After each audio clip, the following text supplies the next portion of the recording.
Hello, and welcome to What's It Good, the podcast that reviews movies and TV shows. Today, we are talking The Kingdom of the Planet of the Apes. I'm your host, Christian, and I'm joined by my two brothers. Ravi. Arjuna. And what a we are wonderful Was day. It Good? You ruined it. I was trying to pull in the quote from the movie, but Sorry, go ahead.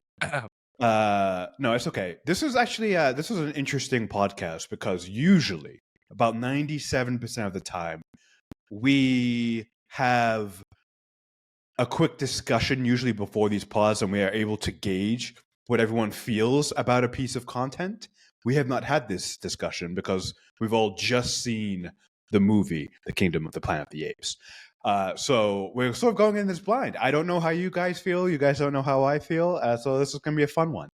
But real quick, how you guys doing? I'm wonderful. I am just great. That feels like a lie. Notwithstanding. Say that again? Sounds like a lie. It's not a lie. It's just extreme sarcasm. Ooh. Well, sarcasm.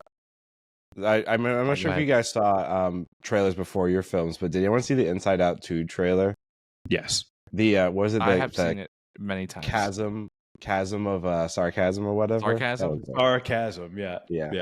That was great. That was very creative. Very creative. It was very creative. I wasn't interested in Inside Out 2, but that trailer made me a little interested. Are you guys going to see it? I might wait for you to go see it, and then you can be like, "Oh, it's worth it." But then again, Juno, you're sort of like, I feel like you're a stan for the animated movies, so I feel like you judge them.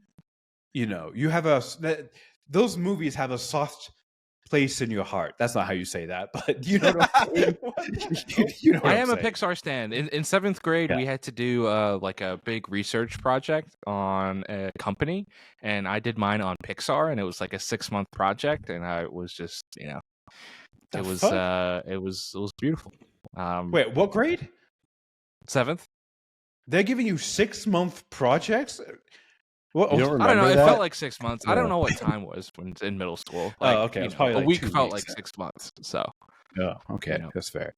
Unlike now. So, exactly. Real quick, before we get into one-word impressions, I gotta ask you the title: "Kingdom of the Planet of the Apes." There's no getting around the fact that it is a clunky title.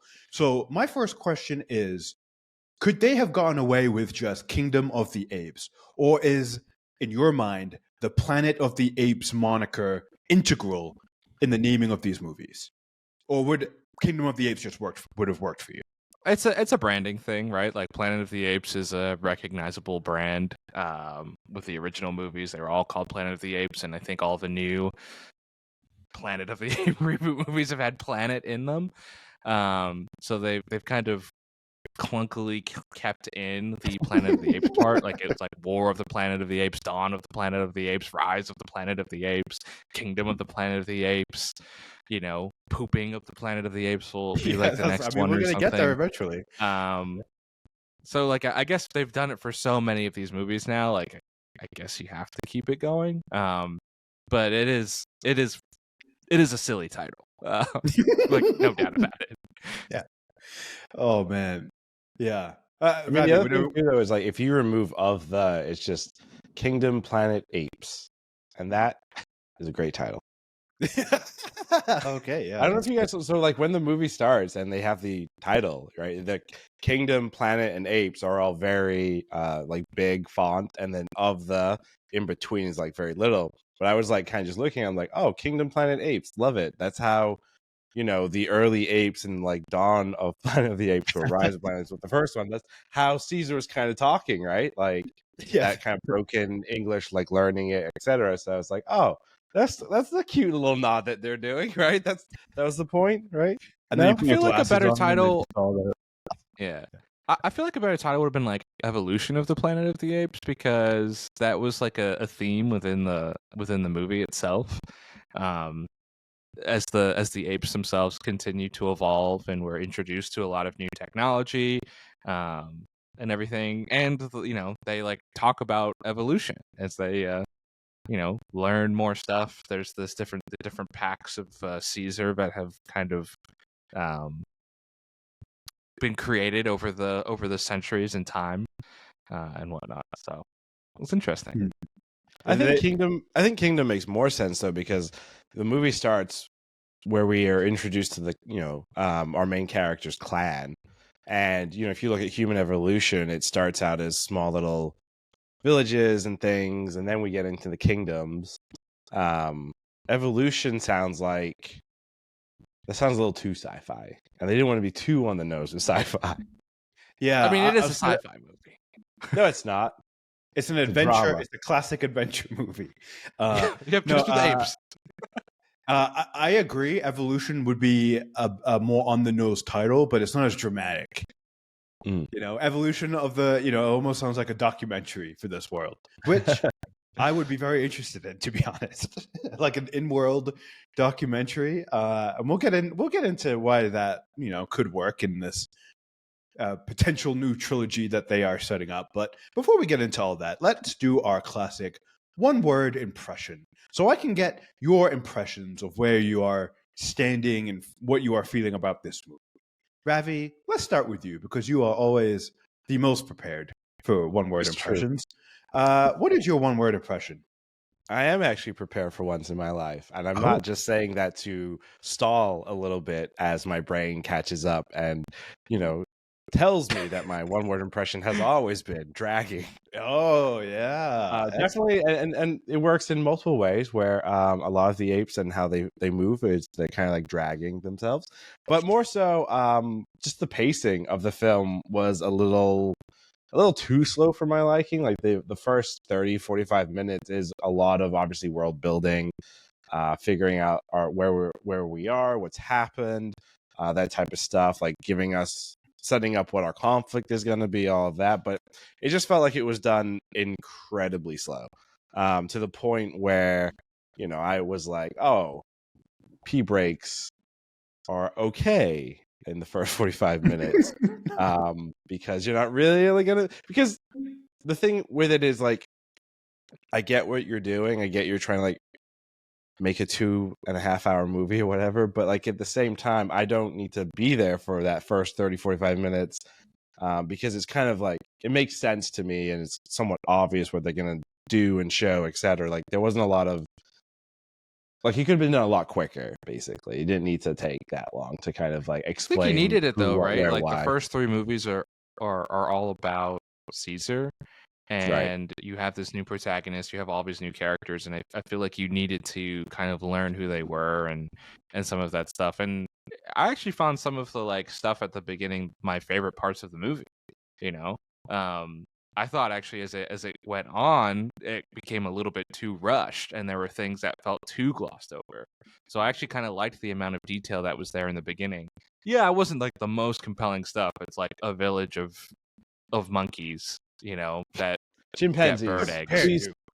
Please put respect on the type of ape. Also, this is my one-word impression, not why Arjuna doesn't like my one-word impression. Well, don't worry. Pacing is in the thing, and we'll have more time to discuss all facets of it. Arjuna, what is your one-word impression? My one-word impression is going to be circus, not like the circus, but Andy Serkis. This was the first of the new Planet of the Apes movies where he was not involved directly, right? He wasn't part of the motion capture for the movies. He wasn't portraying like the protagonist. It was new actors. I think he had like a special producing credit, but he didn't, he wasn't a performer. And I felt like I kind of missed that. I feel like Andy Serkis is the guy. Like he's the guy that does mocap. He didn't create the industry, but he definitely perfected it in a lot of ways. In fact, like I don't know if you guys recently saw the news that Warner Brothers has actually commissioned him to direct and star in a new Lord of the Rings movie about Gollum, right?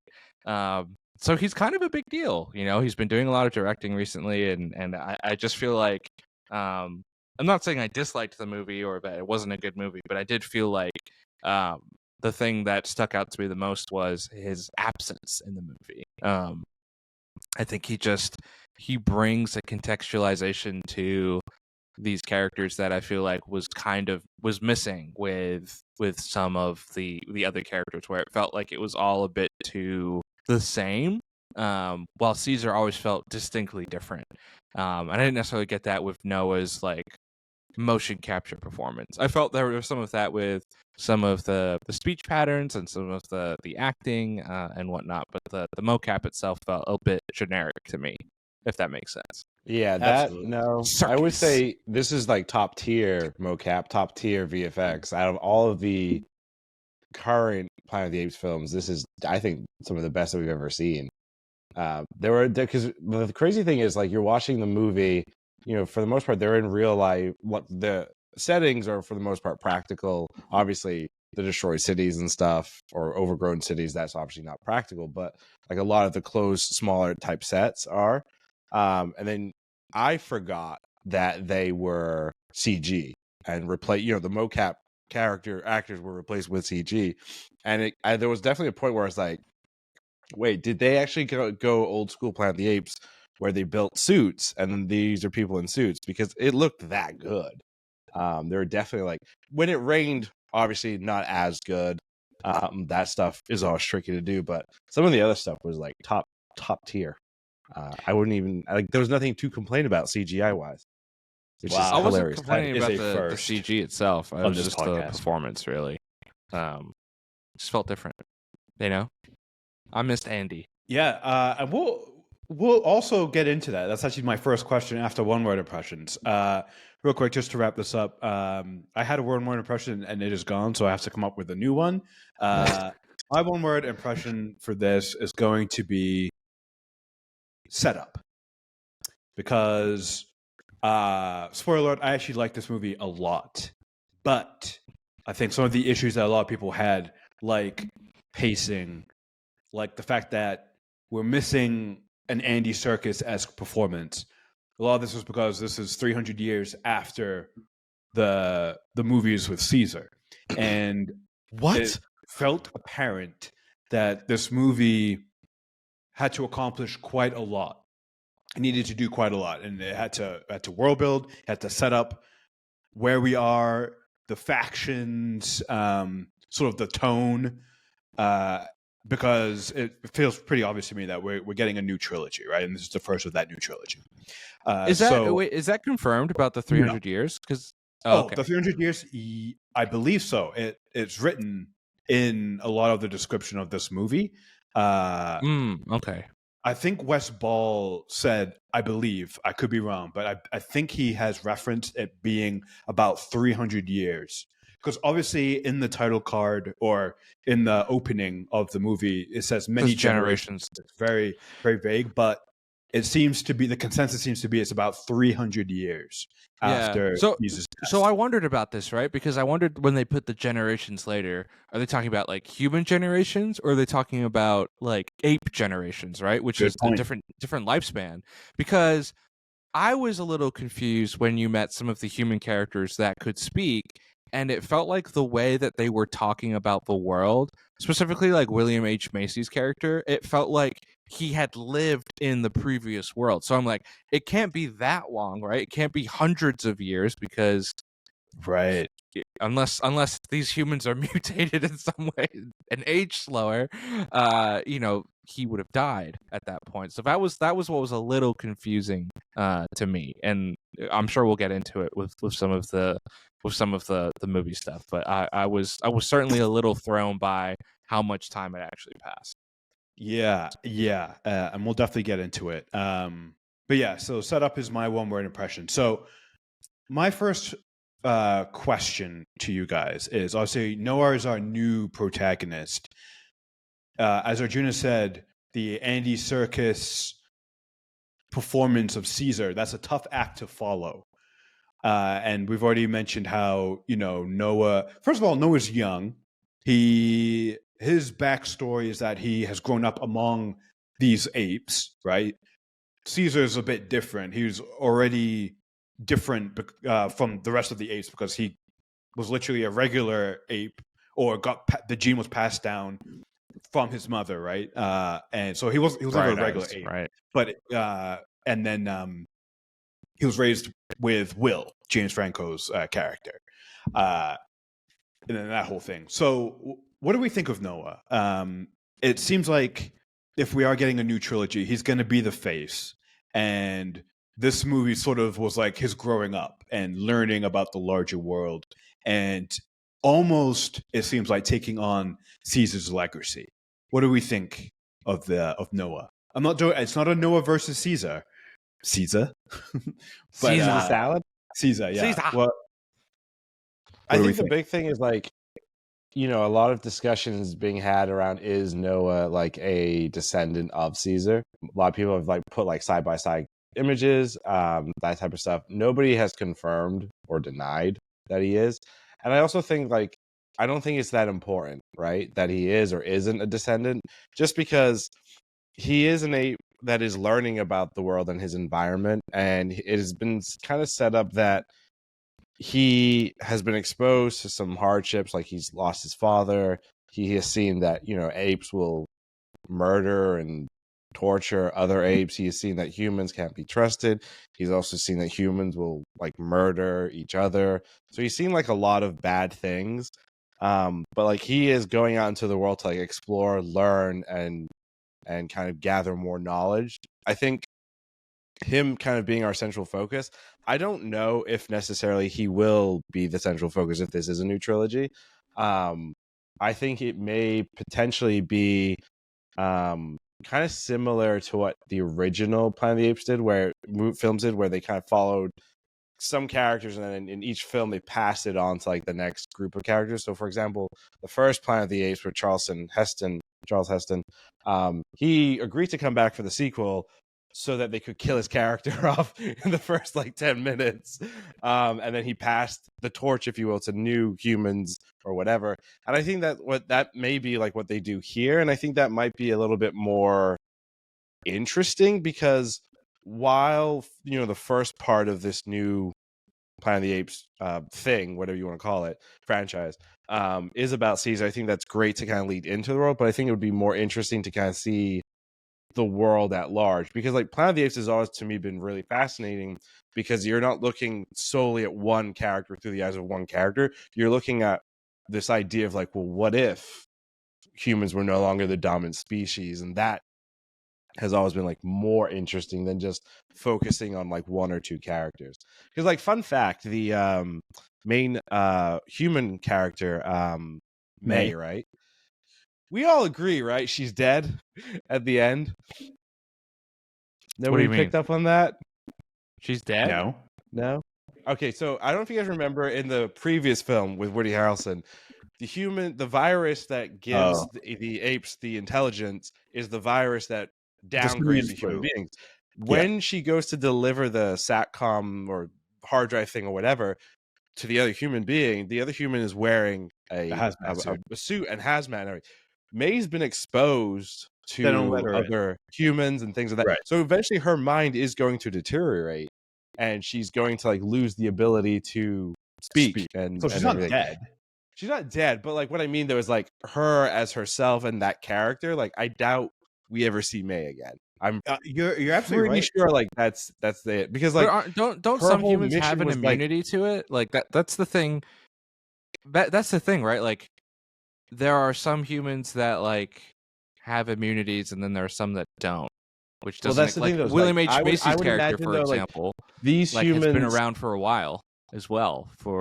Right, but they remember May said like half the government went underground, or half the people went underground, and it's to hide from the virus, and that's why we see like. So I don't think she necessarily had an immunity, and or it's not really explained. Therefore, like I would imagine she's not immune to it. Yeah, it's interesting because just like how it seems like Noah could be a returning character, May is sort of set up in the same way where she could be.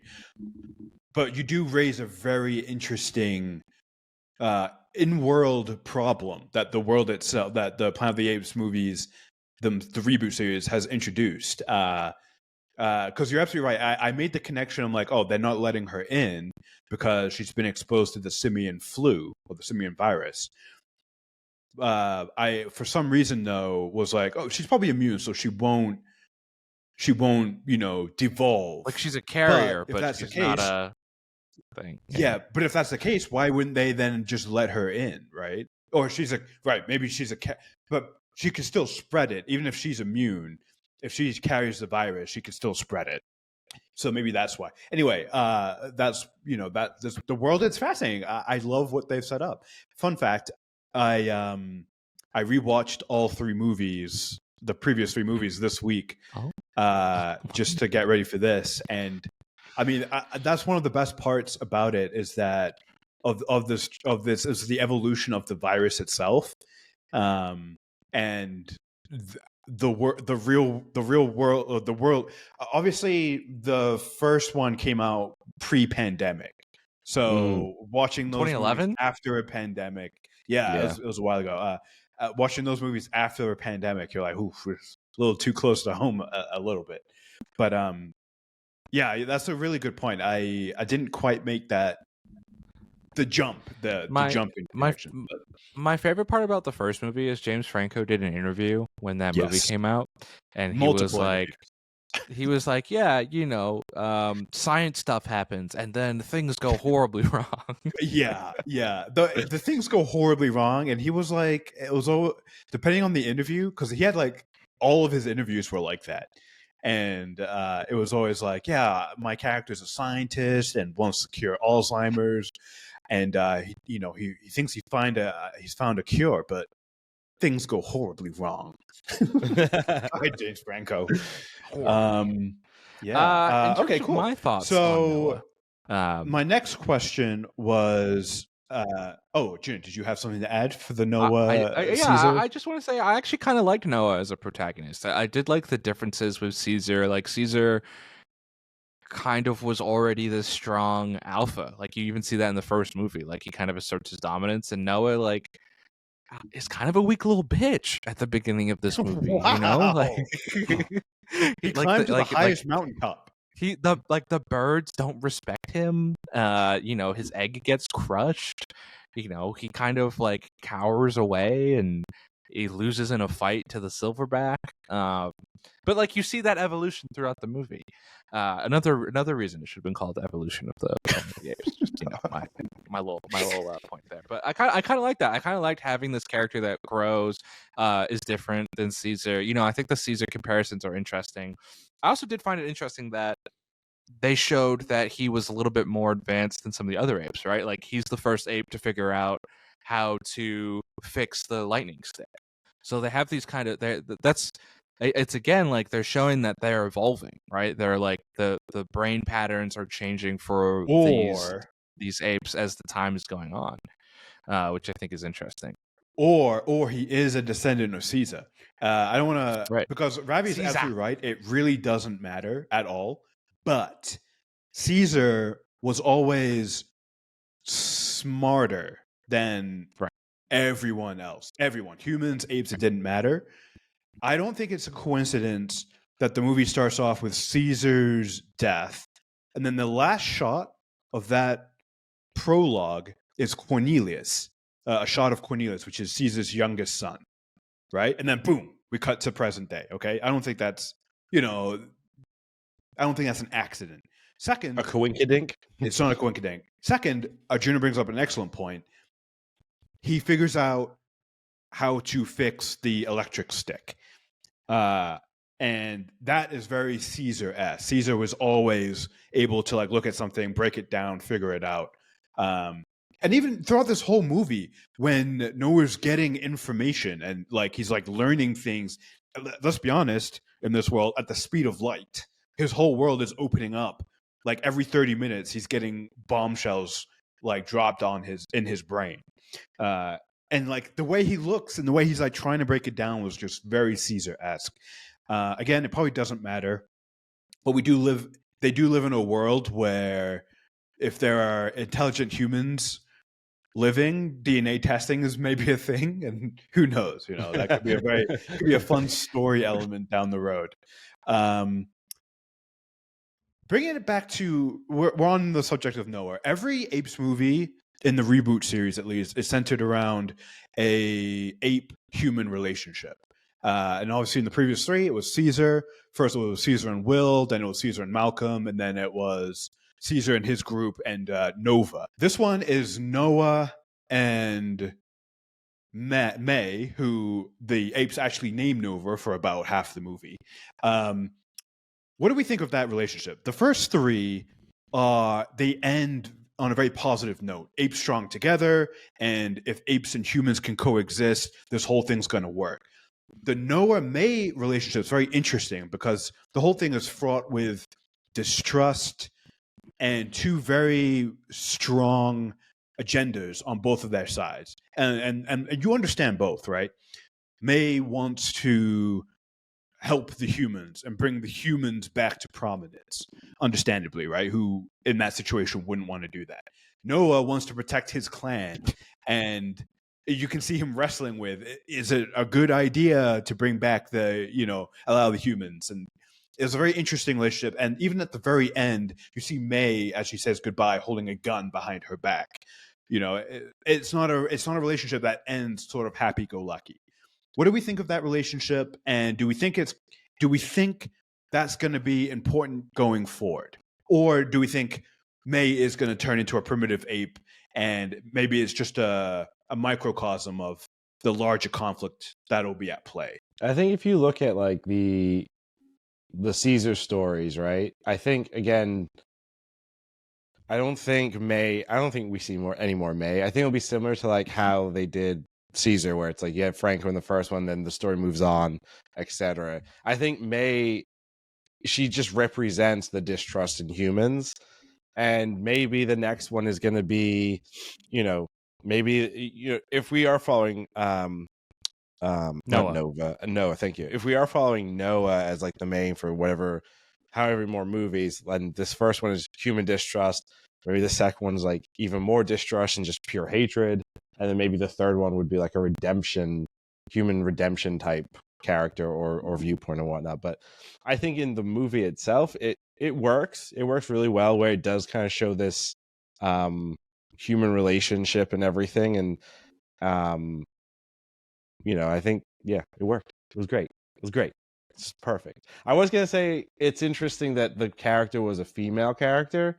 Mm-hmm. And I say it's interesting because typically in films, a female protagonist, usually there is more trust than a male protagonist, especially with the dynamic that they were creating.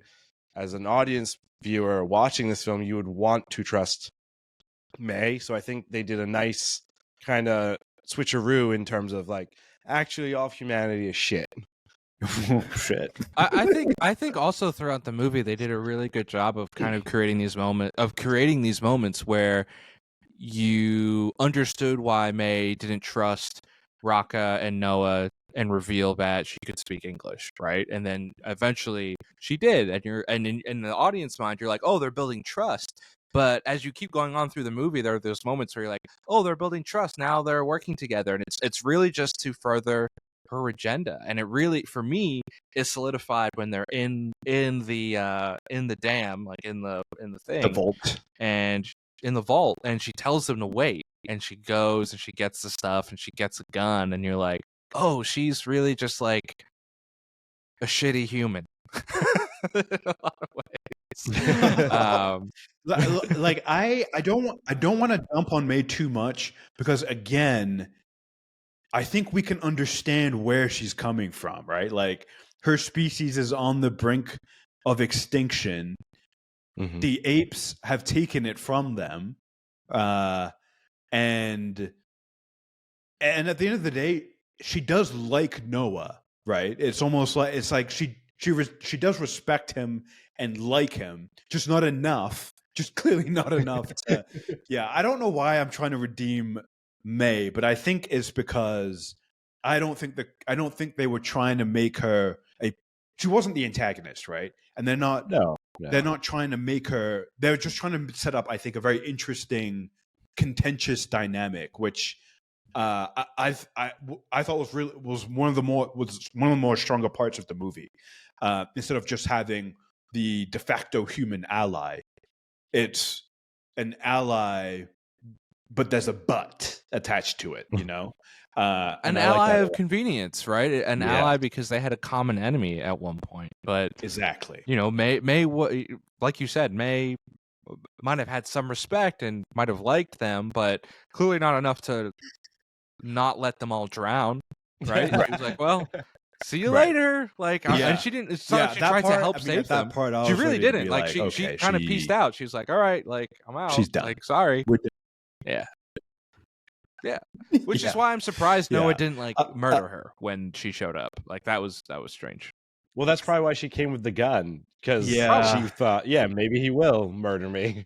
Yeah. Which then again is also kind of strange, where it's like, if you think that someone's going to kill you, why would you put yourself in that situation? Because, I think like it goes to what Christian was saying with the respect not part, like- right? Like she clearly that does wasn't her have first option. some type Right. of Her first option respect wasn't Sure. to drown the for apes. Noah and those apes. Yeah. Yeah, and she wasn't trying to, like, her first option wasn't to drown them. Her first option was they all escape, and then they flood the vault.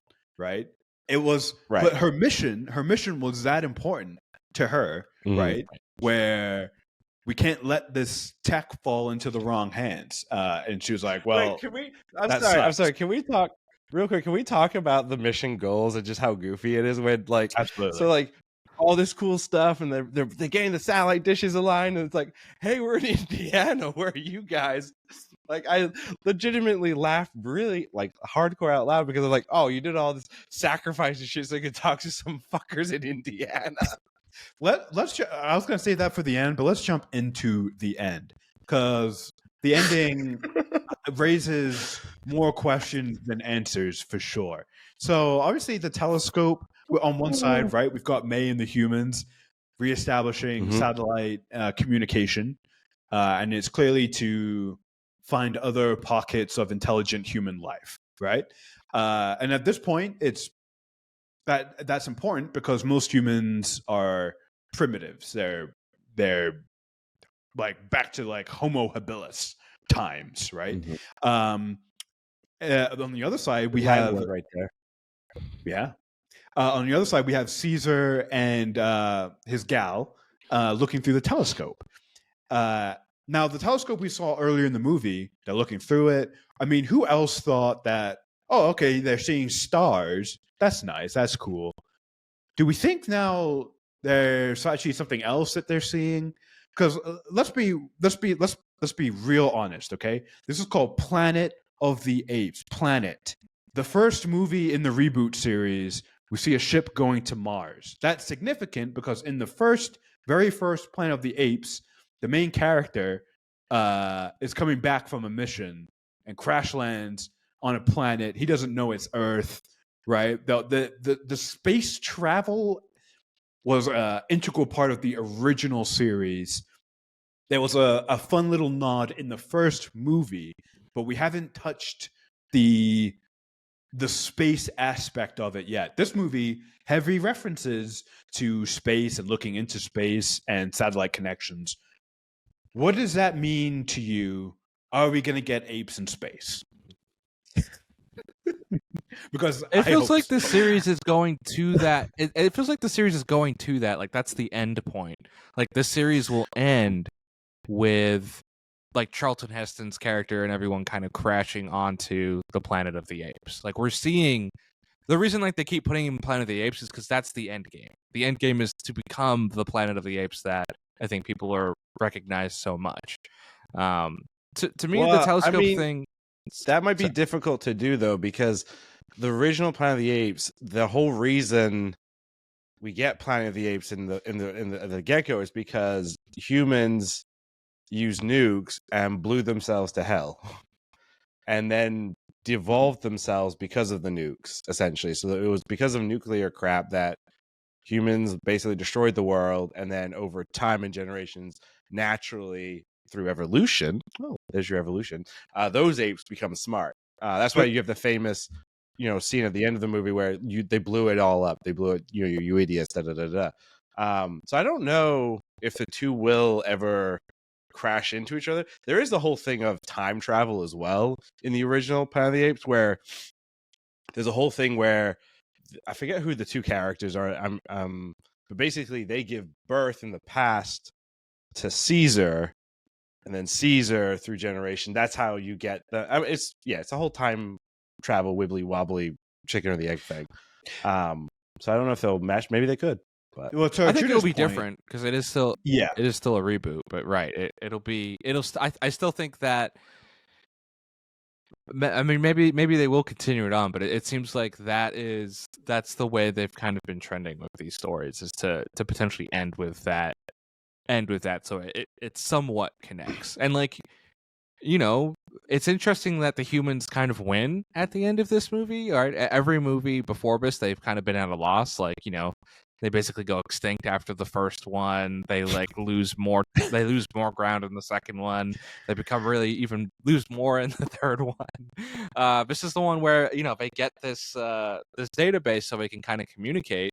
And so you feel like not only are the apes kind of rising and evolving, but now the humans are kind of like the surviving humans are now kind of gathering together. And what does that mean, right? Does that mean there's going to be like another war between apes and humans? You know, because clearly, again, as May represents, she represents the human dislike for the apes, right? This is they still feel that this is their planet. They're not willing to share it in any way, shape, or form. So potentially we're coming towards another war, and potentially we could get to the part where they shoot nukes to get rid of the apes and they wipe themselves out completely. Yeah, I think, like Arjuna said, I think that getting toward the image, I think it's more of the idea of like, if there are humans in space.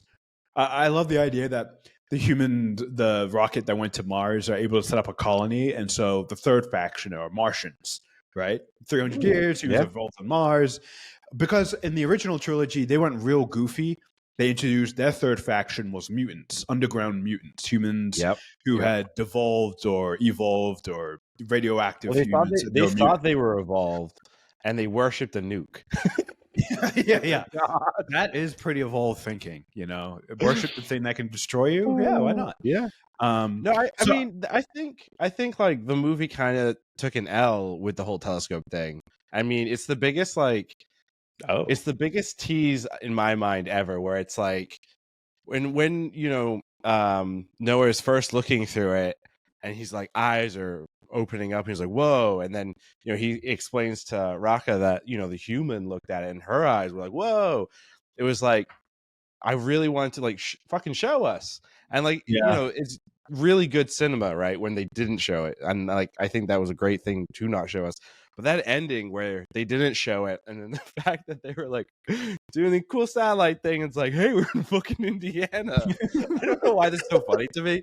It's maybe because like I really don't like Indiana as a state. Oh, have you been to Indiana before? No, and there's a reason, because I just don't like it. And I will stand on that hill.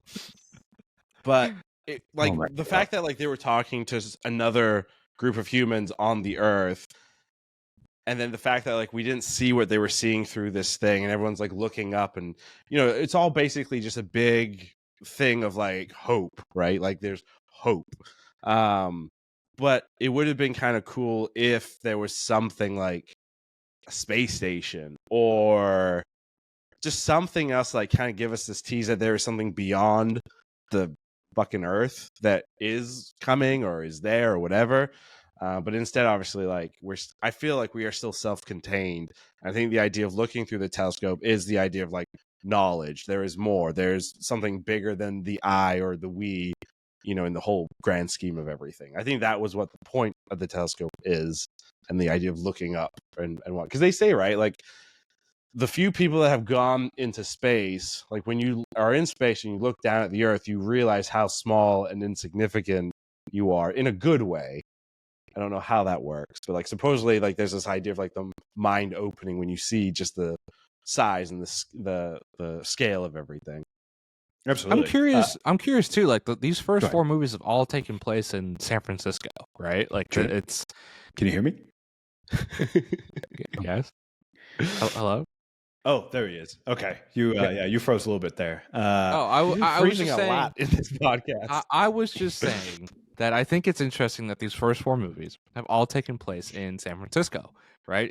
Like very hyper localized, where we haven't even expanded outside of one city in one state in the United States, right? So I am curious to see if we'll continue to expand the global reach of the apes themselves, right? Because we don't even know how many more sentient apes are kind of out there, right? Like we know obviously it localized from there from Caesar when he unleashes the stuff, and they continue to evolve and have evolved from that overall clan. But how has that kind of impacted the rest of the world? Like, did that happen as You the flu spread? Did that yeah, enhance some of these other monkeys? it did. It did. We know Around? that from We know that from war. Bad Ape, he caught the flu because he remember in war. Bad Ape he was just in a zoo outside. And he got smart because he caught the flu from the sick humans. Mhm. So just from that little thing, I think we would have to assume that the apes are evolving all around the Earth, just like the humans are devolving, or they're in that primitive state, except for the intelligent ones that are living underground, apparently in Indiana. So one thing I wanted to touch on was the legacy of Caesar and our character who gives that to us, Raka. I did not stay through the credits because I looked up if there was an after credit scene. There wasn't. Didn't stay through the credits, but apparently, as the credits ended, we hear the sound of an ape over the black screen, and people say it sounds like Raka. So It is. It's an orangutan. It's an orangutan sound. well, I did stay. there's more than one for the orangutan, credits. Juno. Okay, but Mhm. we can Okay, probably well, assume there's only it's one Raka. orangutan in this movie, and his name was Raka. All right, well, there might be a new one, and his name might be Maurice Jr. No, Maurice. I love Maurice. Maurice was the best. Is Raka dead? And I assume we're all going to say no, he's not dead. So therefore, what does he represent? What is the legacy of Caesar? Because Caesar's legacy, it seems like it does not apply in this current world. And apes aren't united. Apes are now 300 years evolved in their own separate tribes and clans. Apes are now as diverse as humans are. It seems like trying to unite apes would be naive. It'd be like a naive way to go. And humans still can't be trusted. So, what is the evolution of Caesar's legacy? I think it's a nice idea, but like apes are following human beings where we used to be nomadic and like on the move in small groups, and then we became farmers and we built up culture and ideas. But there's like once we started kind of forming into like groups and clans and things, the idea of like self becomes a very big important thing. Like when you go from animal groups like apes as we know them in real life, like they work as a singular group. That's why apes together strong makes sense, because they need to survive. But as you develop, it seems like consciousness and the idea of oneself is when you start separating and becoming not strong together, but instead better off separate, and you have different ideas and different wants and desires and things. So I think as the apes are becoming the dominant species and replacing humans, they are going to follow humans, because I think that's the nature of like consciousness and self and all that fun stuff. Caesar's legacy is just basically good idea, but won't work in practice. It reminds me a lot of Foundation and what Harry talks about with his kind of ideologies and how they change over generations, and how, like he starts off as a scientist and his philosophy is very scientific, science-based, and it becomes hundreds of years later, as we see in the show, a religion. And I think you see some of that with Caesar's teachings, where it's kind of like a basic moral compass, and then you see characters like Proximus kind of take it and bastardize it and change the ideologies as times change, and as stuff kind of changes over time. And I think it's interesting that that's the continued legacy of it, right? So um I think what Raka represents is probably a more true representation, or a more kind of peaceful representation of Caesar's ideologies. But as you see in the first three movies, Caesar's not entirely peaceful either, right? He does go to war, he does fight, he does kill his own ape kinds in movies when it's kind of needed. So even Caesar himself doesn't follow his own types of his own work 100% of the way. Raka So- also, there's the part where Raka takes the tree branch and hits another ape, and he says Caesar will forgive, right? Yeah. So I hope Raka is still alive. Just to touch on the pacing real quick, I thought Raka suffered from the pacing because Raka and Proximus, let's be honest, right? Yeah, for sure. I'm with Arjuna. I really liked the first 45 minutes, but Ravi is also correct in that because it was so long and the rest of it then had to be cut down, we didn't. Raka felt like not rushed, but short. Proximus as well didn't feel rushed. It felt short. And that's because 2.5 hour movie, and they devoted a lot of time to that beginning part. And if it was just a little bit shorter so that we could spend more time with the middle part, right? The middle act with Raka, and then the last act with Proximus, I think that would have been it would have been better. It would have been more fun because I liked Raka a lot. I mean, to piggyback off of Proximus is a fascinating character to me. I thought of all the characters in the movie, he's the most interesting one to me as a watcher. I want to see how this character, who is such a follower of kind of Caesar's way, became this way. And I thought there was like a really compelling story to tell there with this individual, to see how he became the way he became, right? And how he kind of became so ruthless to his own kind, and whatnot, and really believed that what he was doing was kind of right. I wish there was more. He felt really flat without some of that justification, and some of the reasoning behind what he was kind of doing. It just kind of became like, I'm doing it because like I'm evil. I'm like, I thought it was really obvious. He only knows half of the teaching. Ape strong. Right. That's it. Not ape strong together. Ape strong. And so it's like, oh yeah. Well, also he got a lot of his history and learnings from humans, from humans, and specifically from Roman that's why he was interested. Stories and things, which is interesting because, like, I mean, the name Caesar obviously comes from Roman history, and it was a title. So him being a believer of Caesar, the ape Caesar, and then naturally where does the name come from, leads you into Roman history, and then that teaches you about this idea of like using essentially your own kind to and to meet your goals and your needs and whatnot. Yeah, he was spreading, or he was pretending to be the ape Caesar and spread his teachings, but he was really channeling the human Caesar in that sort of that ruthlessness. But I'm with you. I would have liked. I wish there was more of that. Yeah. Yeah. Here's the thing, though. We see him fall. Is Proximus dead? Might not be. 1,000%.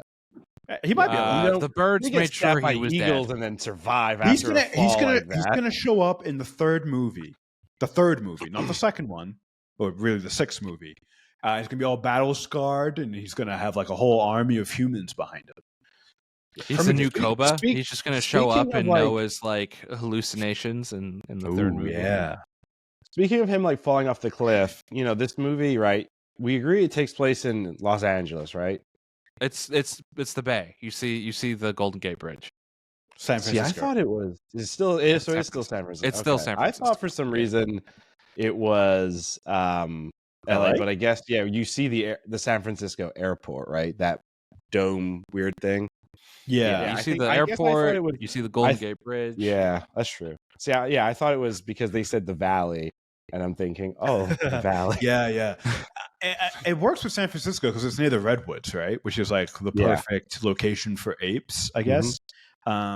Yeah, I would like them. I would like to see them expand beyond San Francisco, but part of me is like maybe they shouldn't because it's almost like we're getting the story of the world through this 1,000-year period in this one area, which is kind of fascinating as well.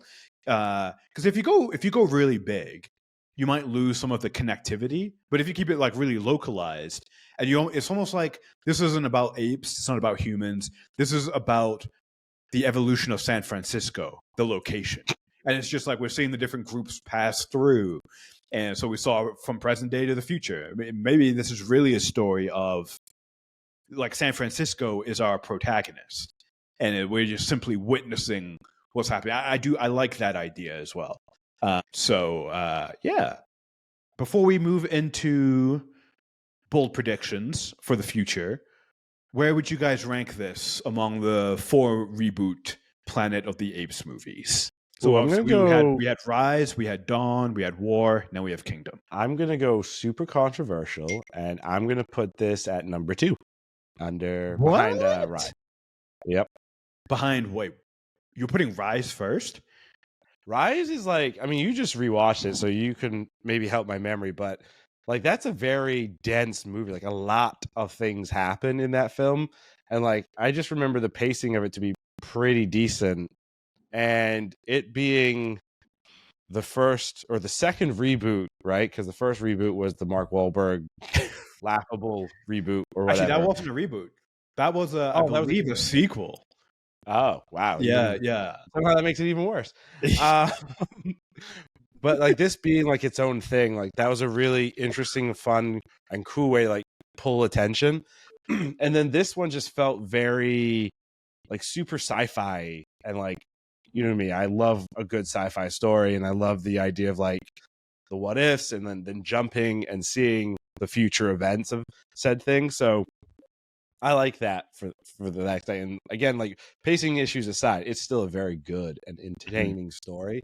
While Dawn and War are really good films, they're not like, I don't want to go back and rewatch those per se as much as like I'd like to go back and watch Rise, and then obviously you should definitely go back and rewatch the Dawn and War.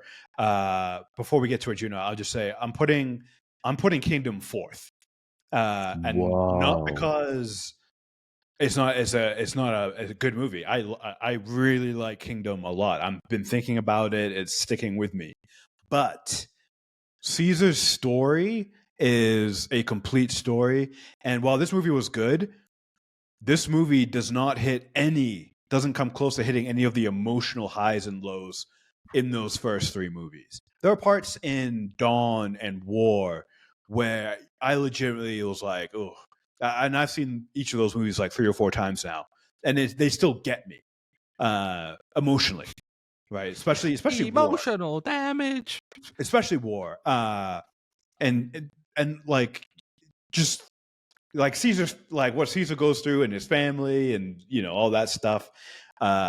It's a great trilogy. It's a great trilogy, and it's crazy because the movies, in my opinion, they get better. And I used to think Rise was the best, and I rewatched it. And I'm like, each movie that went by, I'm like, it got better and better. So not a distant fourth, Kingdom. And like I said off the top, I think we'll only be able to judge Kingdom fairly after if they make and sort of do the trilogy that I think they're trying to set up. Only then, because Rise is elevated from Dawn and War. If you just got Rise, it's a good movie, but because you have Dawn and War, it elevates Rise. So we'll see. I'd be fascinated to revisit the rankings in a few years. You guys are really high on Rise of the Planet of the Apes. Well, I'm putting Rise for me is third. For me, War, it goes War, Dawn, Rise, Kingdom. So is it Woody Harrelson's in War, and that's why it's number 1 for you? No. Woody Harrelson is maybe the weakest part of that movie in a very hilarious way, to be honest. I love Woody Very Harrelson. Woody I think he's Harrelson. hilarious. But that movie is great despite Woody Harrelson, in spite of Woody Harrelson.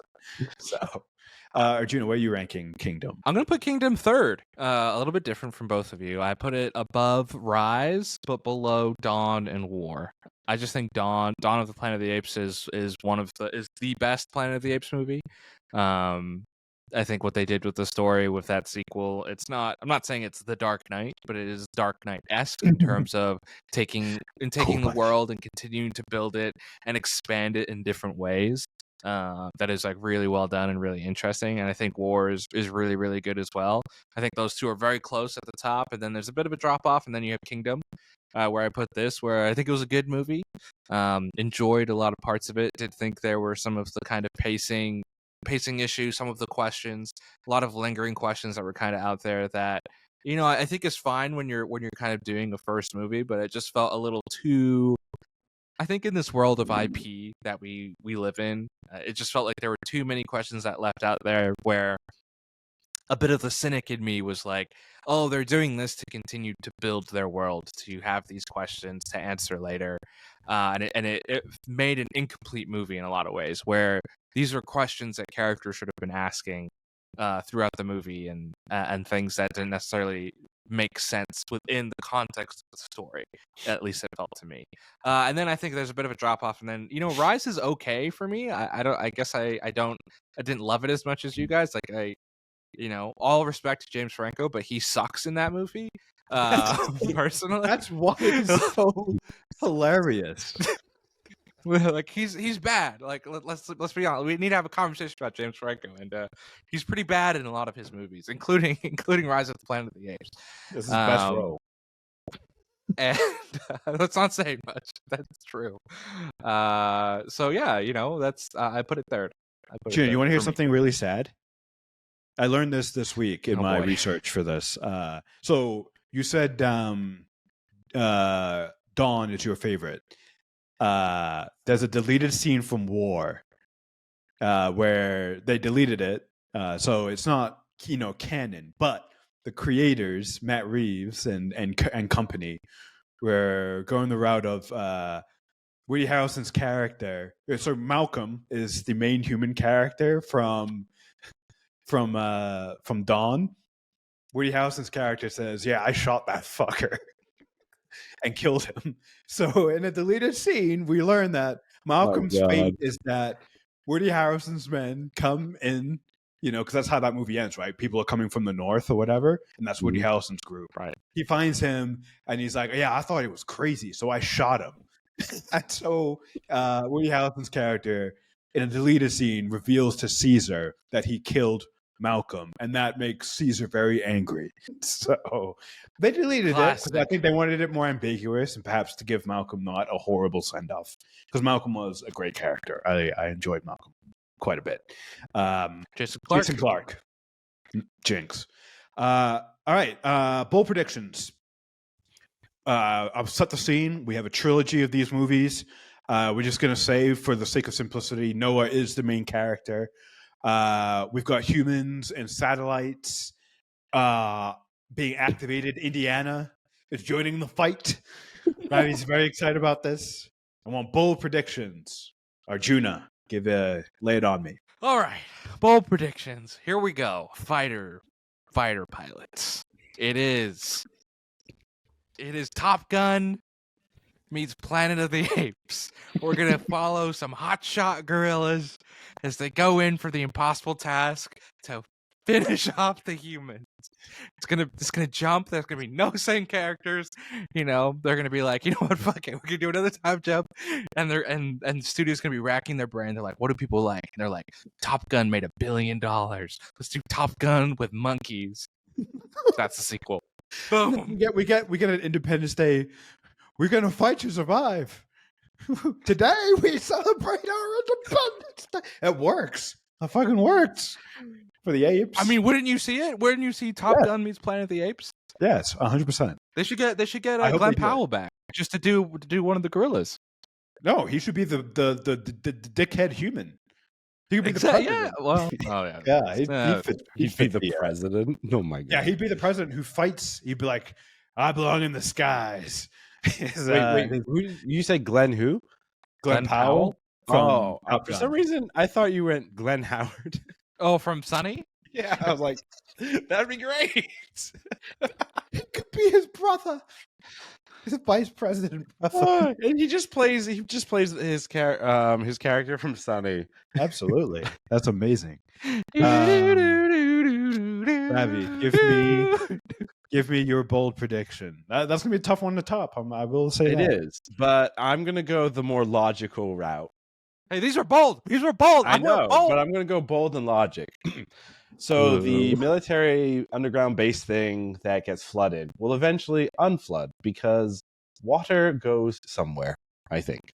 And there's going to be a group within Noah's clan that are going to be curious and will splinter off, go into the military base, and become this crazy military group and seek revenge and go and nuke Indiana. What the fuck? That's gonna be led by Anaya. You know, the coward friend. Yeah, not like the other male chimp. That's his friend. He's gonna break Anaya. off. That's Anaya. Anaya, yeah, and basically you're gonna get this crazy scene where they're like in tanks doing ooh ooh ooh and just blowing the shit out of Indiana. I was convinced Anaya was going to betray them. Like, I was too. When he showed up, I'm like, oh, he told Proximus. He's with Proximus. Yeah, I thought he was going to die. So, hey, he still could. This time. I love it. That's zany. That's wacky. I guess I'm gonna go just complete nonsense. Martians is happening. But that's going to be teased at the end of I almost said episode 6, movie number 6, setting up the next trilogy, 7, 8, and 9, where we have true intergalactic apes in space, humans and apes versus Martians. I think this trilogy will bring the humans and the apes together by the end of 6. And they set up, and because they come together, they take their combined intelligence, their combined strength, and they're able to do what we humans cannot do alone. And that is intergalactic travel. And they stumble across, but unfortunately, the Martian humans have done it first, and they're powerful. And 7, 8, and 9 will be War of the Worlds, but with apes in there. So, boom. In movie number 9, will one of the characters say, "And somehow Caesar returned"? Yeah. Not to throw Christian, not to throw logic and just how dare you. The massive problem within your bold prediction. So I'm not sure if you guys are aware, but Mars cannot sustain life without massive amounts of terraforming or planet forming, whatever. Now, not only that, but any manned human mission to Mars, in order for a colony to even have a chance, there would need to be consistent flights and supplies sent from Earth in order to maintain, because it can't sustain itself. So this is where you're wrong. And Science fiction movie. I saw the Martian. Okay, as long as you've got some planets and a potato, sure, a potato, yeah. And also, who's to say there wasn't an ape on that flight to Mars? And so maybe the humans died, but the apes could survive because they require different things. Yeah, don't throw logic on it, okay? Martians are real. They provided a plot twist. The character that was in the spaceship was James Franco's character's brother, played by Dave Franco. I'd watch that. And he's still alive after 300 years. Yeah, the Martian sand made him immortal. Oh, Dune. We could really get all. This is Warner Brothers, right? Yeah. I believe so. Yeah. Okay. hear me out. No, this is 20th Century Fox. 20th century. 20th Yeah, century. 20th All century. right, so it's Disney. Okay, hear me out. They're Yeah. going to connect it to the MCU. This is Dave Franco's character becomes, some superhero that then this is a multiverse story and then jumps into Secret Wars. All right. You've done bold predictions well when you're bringing in the MCU and Dave Franco is in there. Let us ask the age-old question: if this thing was even good. Arjuna, why don't you kick it off? Krishna Oh, me. was Kingdom of the Planet of the Apes. Good. Despite its clunky-ass title and pacing issues, yes, it was good. It was very good. I enjoyed it quite a bit. I do understand all the knocks against it. It's not the best Planet or Apes movie. I think we all actually agreed on that, even if we have different rankings. But it was very good. It was enjoyable. And I'm very curious to see what comes from this movie. And that I think that will say quite a lot of how this movie ages. Because that's always an interesting question. Some movies age better than others. So I'll be curious to see how this one goes. Rafi, was Kingdom of the Planet of the Apes, not the Martians, good? Despite its clunky title and pacing issues, yes, it was good. Oh, wow. I was really hoping you'd say no, even though you put it second, like you put the highest in the rankings. You'd be like, no. I mean, I'm trying this new. I guess I should say this too. I'm trying this new thing where I go with my gut reaction of, will I go and watch this again? Will I put this movie? Will I actually put this movie on and sit there and watch it? And I'm kind of using that as my like yes or no factor now, because that kind of sums up everything. And yeah, so as of right now, yeah, I would put this back on and watch it. So therefore, yeah, it's a good film. So Love it. We are. Arjuna, Sick. thank you for your time. But seriously, Arjuna, Top was Gun Kingdom of the Planet of the meets Apes the redemption story of San Francisco and nature taking over the place? Good. Despite not having fighter pilots and jets to take out the humans, it was good. Yes, I did enjoy it. Wasn't perfect. Wish there was a little bit more with characters like Raka and Proximus and some of the different ideologies within the apes and the monkeys themselves. But yeah, I liked it. It was good. Didn't like May, so we did well there, making me dislike humans. Did anyone else cheer when William H. Macy's character got strangled to death? Was that just me? I laughed because the apes were like looking horrified, and I'm like, oh, they have so much to learn about humans. Poor apes. Oh, I was like, yeah, woo! But yes, I did enjoy it. I liked it. I'm excited for the future of the franchise too. I think this is a nice starting off point, and I think kind of similar to Rise. Not a great movie, but good enough where there was the potential to do more. And I think now they've set up their kind of second step within this universe where they can create a really compelling and interesting sequel. Awesome. Well, thank you so much for joining us here on Was It Good? You can find us on the socials. You can find us on YouTube at youtube.com/wasitgood, TikTok and Instagram at wasitgoodpod. We are dropping episodes every Saturday, so tune in on Saturdays on Spotify or YouTube or wherever you watch or consume your podcasts to see and listen to us. We're basically. Until then. Oh, I was gonna say we're basically replacing more Saturday morning cartoons. yes. You don't need Saturday morning cartoons. And X-Men 97 pod coming soon. Okay, bye.